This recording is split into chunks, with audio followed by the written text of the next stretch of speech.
ప్రకారం చెప్తున్నటువంటి లెక్కలే. ఇదంటే 90,000 టన్నులు వెళ్ళి నేను లెక్కేసి వచ్చానా లేకపోతే గోడౌన్స్ లోకి వెళ్ళి నేను చూసి వచ్చానా అని కాదు.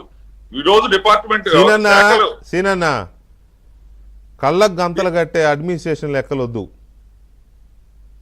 మీరు స్వతహాగా రైతు, తెలుగు రైతు అధ్యక్షుడిగా చేశారు, ఇప్పుడు వ్యవసాయ కమిషన్ చైర్మన్గా ఉన్నారు. కళ్ళకు గంతలు కట్టే లెక్కలు నమ్ముకుని ఇలాంటి ఓపెన్ ఫోరమ్స్లో మనం మాట్లాడుకుంటే కొంచెం ఇబ్బంది పడే ప్రమాదం ఉంటుంది. ఎందుకంటే ఆల్రెడీ నా ఫోన్ ఖాళీ లేదు, మోగుతానే ఉంది. అంటే నేను చెప్పేది ఏంటంటే అండి వెంకటకృష్ణ గారు, రాష్ట్రంలో అంటే ఇప్పుడు మీరే చెప్పండి, ఈ రోజు మా ఖరీఫ్ సీజన్ కి 6,32,000 మెట్రిక్ టన్నుల యూరియా అవసరం ఉంది అని చెప్పారు.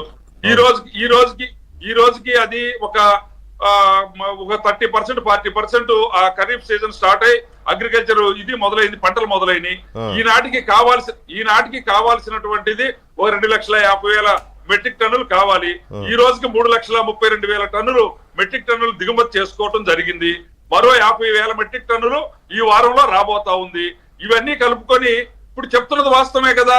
ఇప్పుడు ఏ రైతు దగ్గర ఎందుకు జరిగింది అనేటువంటిది ఇప్పుడు మీరు చెప్పే దాంట్లో గనక ఏదన్నా జరుగుంటే దానిపైన కూడా తీసుకుంటాం సీరియస్ గా. బట్ అయితే యూరియా తీసుకురావడంలో నేను అంటున్న దాన్ని పక్కన పెట్టండి సార్. మరి శ్రీనివాసరెడ్డి గారు, నేను అంటున్న దాన్ని పక్కన పెట్టండి. మా ఆంధ్రజ్యోతి పేపర్లో వచ్చే ఫోటోలు లేకపోతే మా ఆంధ్రజ్యోతి పేపర్లో యూరియా కోసం రైతులు పడుతున్న ఇబ్బందుల వార్తలు పక్కన పెట్టండి. మా ఛానల్లో మేము ఏబిఎన్లో చూపించే వార్తలు దృశ్యాలు పక్కన పెట్టండి కాసేపు. నేను మరొక్కసారి మిమ్మల్ని వ్యవసాయ కమిషన్ చైర్మన్గా అడుగుతున్నా, రైతులు రోడ్ల మీద ఉన్నారా లేదా? ఉన్నారండి. మరి ఎందుకున్నారు? ఆల్రెడీ ఇవ్వాల్సిన దానికంటే ఎక్కువే ఇచ్చాము, ఇంకా ఎక్కువ ఉంది మా దగ్గర మీరు చెప్తుంటే రైతులు రోడ్డు మీద ఎందుకున్నారు సద్ది మూటలు కట్టుకుని? మీరు చెప్పింది కరెక్ట్ అండి, రోడ్డు పైన ఉన్నారు. నేను చెప్తున్నాను దానికి ఒక ప్యానిక్ ని దురదృష్టవశాత్తు యూరియా లేదు అనేటువంటిది పింక్ డైమండ్ పోయిందనో లేకపోతే కమ్మవారంతా పై ఆఫీసర్లుగా ఉన్నారనో ఏ విధమైన ప్రచారం జరిగిందో ఈ రోజు అదే మీరు ఒప్పుకోరు, నాకు తెలుసు. మీరు గతాన్ని పోతే ఒప్పుకోరు. నేను దాన్ని చెప్పాలని కూడా కాదు నా ఉద్దేశం. ప్లీజ్, ఇక్కడ నేను వ్యవసాయం తరఫున రైతుల బాధని అర్థం చేసుకుంటాను.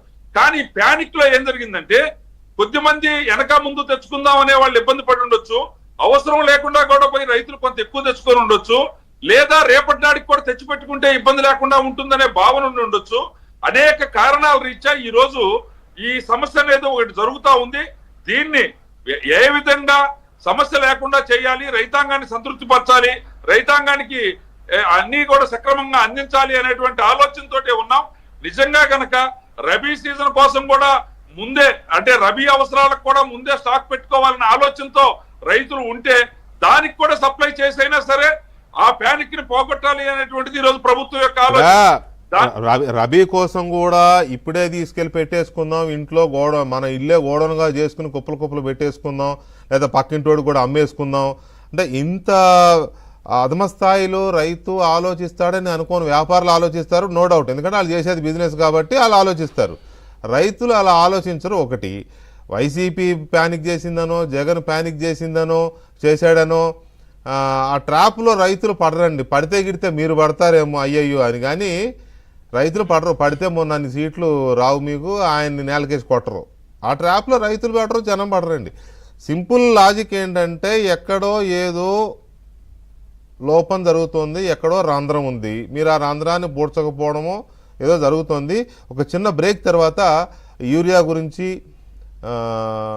కేంద్రం వైపు నుంచి ఏం జరుగుతుందనేది కూడా చూద్దాం ఒకసారి. అలాగే తెలంగాణ ఇంపార్టెంట్. తెలంగాణ ప్రభుత్వం